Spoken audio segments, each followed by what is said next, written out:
What's up, everyone? It's Flex coming to you again from my home gym. And first of all, Happy New Year to everyone. I hope you all have a safe, healthy, happy, prosperous 2026.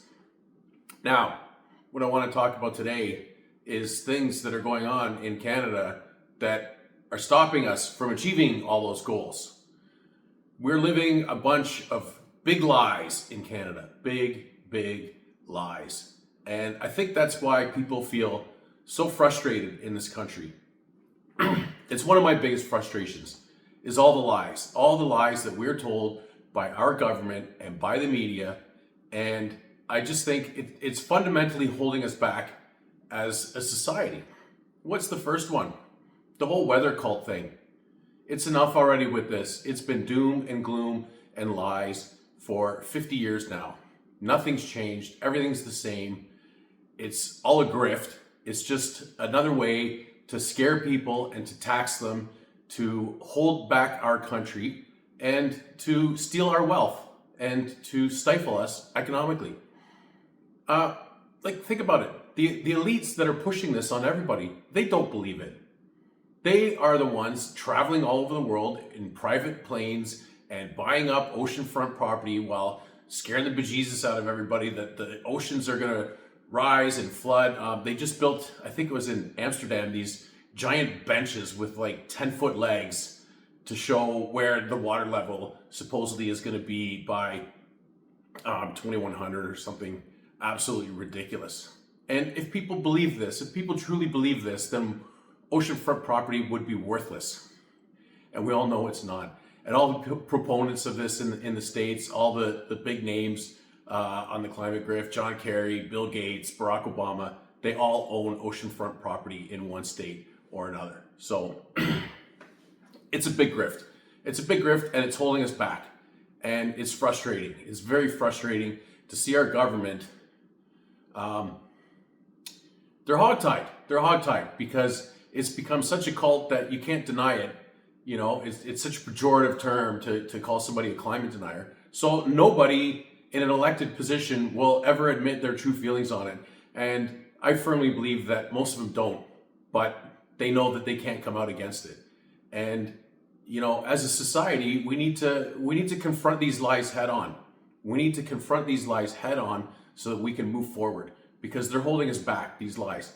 The other one is this whole T-Rants thing that's gotten absolutely out of control, and we're mutilating children and we're sterilizing teenagers and young adults and giving them cross-sex hormones and mutilating their bodies with experimental surgeries and just rendering them as barren and lifelong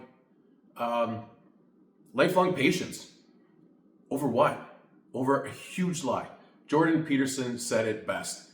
There is no greater lie than a man can become a woman. And as a society, we need to stop pretending this is true. We need to stop placating these absolute narcissists and their mental illness.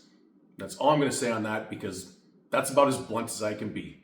And the last one is, it's a very Canadian thing, and it's this whole hoax with the mass graves and the genocide in the residential schools. And again, it's become cult-like too. That it's a pejorative term to say you're a residential school denial. Nobody denies that there was residential schools, but there is no proof that there was mass murders of children at these schools. And it's another one of these things where the media put out this story and then they very quietly retracted it days later, but it took on a life of its own. It's taken on a life of its own.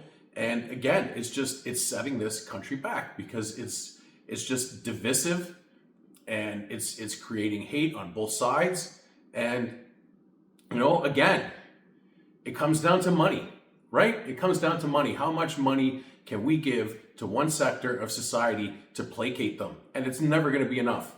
It's the same as the weather situation. It's never going to be enough. It's never going to be enough. And we need to confront, in my opinion, these are the three biggest lies happening in Canada right now that nobody seems to want to talk about. The media won't talk about it. No politician who wants to remain in power will talk about it. And, you know, say what you want about Trump, love him or hate him, but at least common sense is coming back to the United States. And every other Western country is losing it. Every country, Canada, the UK, all the European countries, New Zealand, Australia, they're all losing everything for their citizens over a bunch of lies. Anyways, that's it for me. Happy New Year's. Peace.